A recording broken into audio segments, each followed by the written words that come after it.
The more Donald Trump gets indicted, the less certain Republican congressmen want to talk about him, especially if they're serving in decidedly vulnerable districts that Trump lost to President Joe Biden in 2020.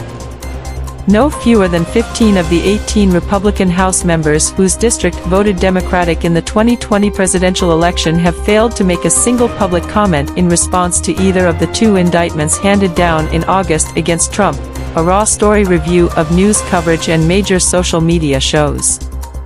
The group has become known as the Biden 18, and with Republicans clinging to a tiny majority in the U.S. House, their political fates are central to the GOP's quest to retain power there. Only famed fabulist Representative George Santos, Republican New York, has spoken up forcefully for Trump on the two indictments, the most recent coming Monday on sweeping racketeering charges in connection with the 2020 election in Georgia. Special counsel Jack Smith charged Trump on August 1 with 4 felony counts related to his alleged effort to overturn the results of the 2020 presidential election. Representative Don Bacon, R&E, was the only one of the Biden 18 to even speak out on the federal indictment on election interference. But he hardly said what MAGA world wanted to hear, telling Axios, Trump will have his day in court to present his defense. I trust our judicial system to sift through both sides of the case and find a just verdict. Representative Juan Ciscomani, Republican Arizona, was the only other Republican to comment on the Georgia indictment, and he didn't offer a defense to Trump so much as to toe the party line. I'm deeply concerned about partisanship and a double standard creeping into our justice system, Ciscomani stated. Timing and political partisanship cloud the merit of these charges with doubt, which can erode the trust of Americans in our legal system. Our standard should always be equal justice under the law. The near radio silence from others in the Biden 18 illustrates the growing peril that each succeeding Trump indictment represents for vulnerable Republicans. And it cannot be attributed to the congressional recess. On August 15th, the day they could have been reacting to Trump's Georgia indictment, 13 of the 18 congressmen did find the time to commemorate the 2nd anniversary of the fall of Kabul. Their strikingly similar tweets had a common theme: sharply worded criticism of Biden for what Ciscomani called one of the biggest blunders in U.S. history.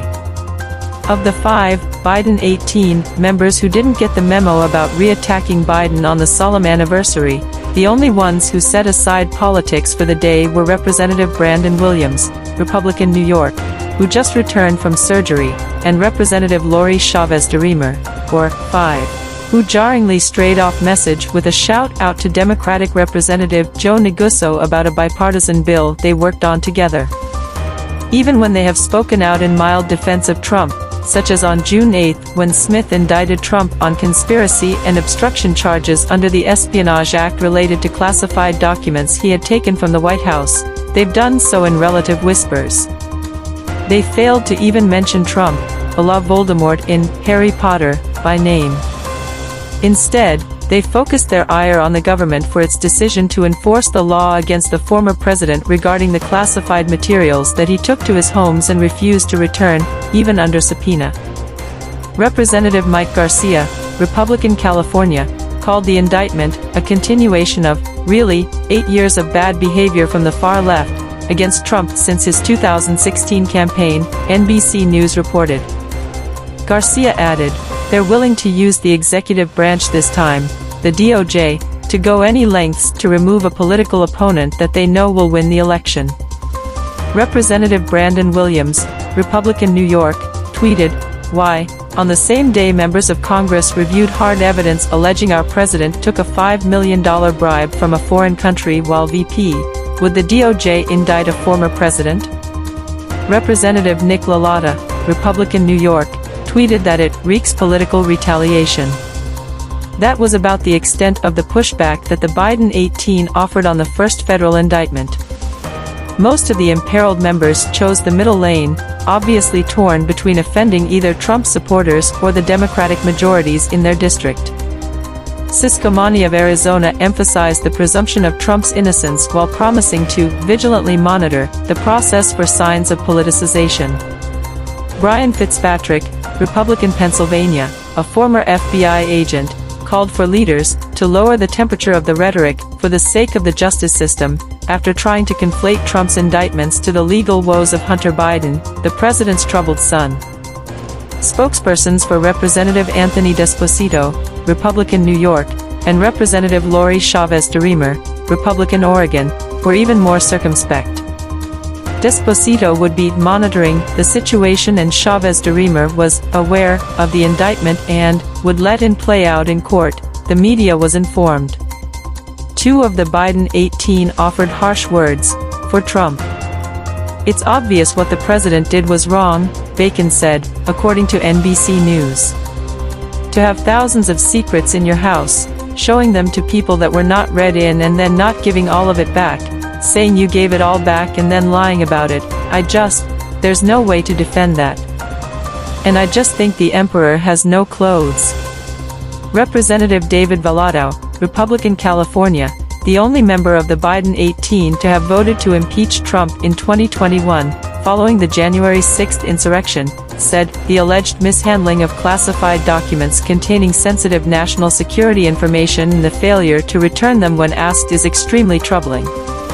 Of course, none of the Biden 18 reacted with the fury of MAGA extremists such as Representative Andy Biggs, Republican Arizona, who tweeted, "We have now reached a war phase. Eye for an eye." Or Representative Paul Gosar, Republican Arizona, who described the indictments as a human rights violation comparable to the actions of Adolf Hitler and Joseph Stalin. The only reliable Biden 18 outlier is Santos, who appears to be on a political suicide mission as he, too, faces his own federal charges for alleged fraud, stealing public funds and money laundering. Santos threw the full weight of his credibility, such that it is, behind these words this week, "All these indictments against Trump are exposing the double standard in our justice system.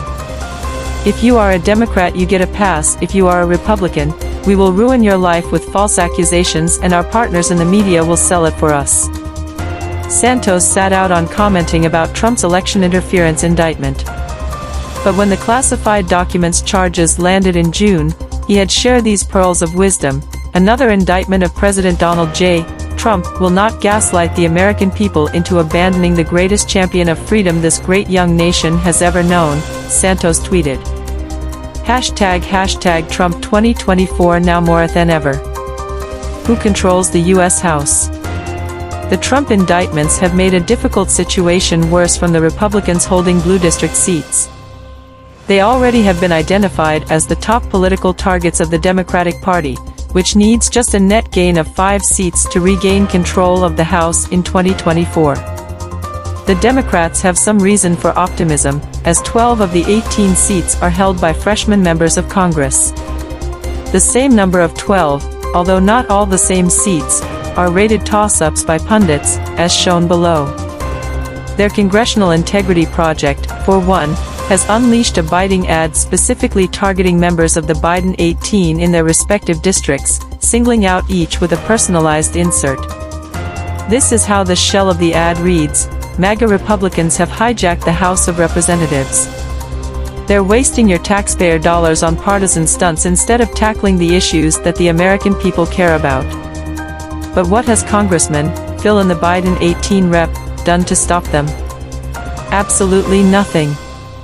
He's been asleep at the wheel while MAGA Republicans push conspiracy theories, give platforms to anti-Semites and racists. And now they're moving to impeach President Biden without a shred of evidence he's done anything wrong. Call Congressman _____. Tell him to stop pushing an extreme agenda.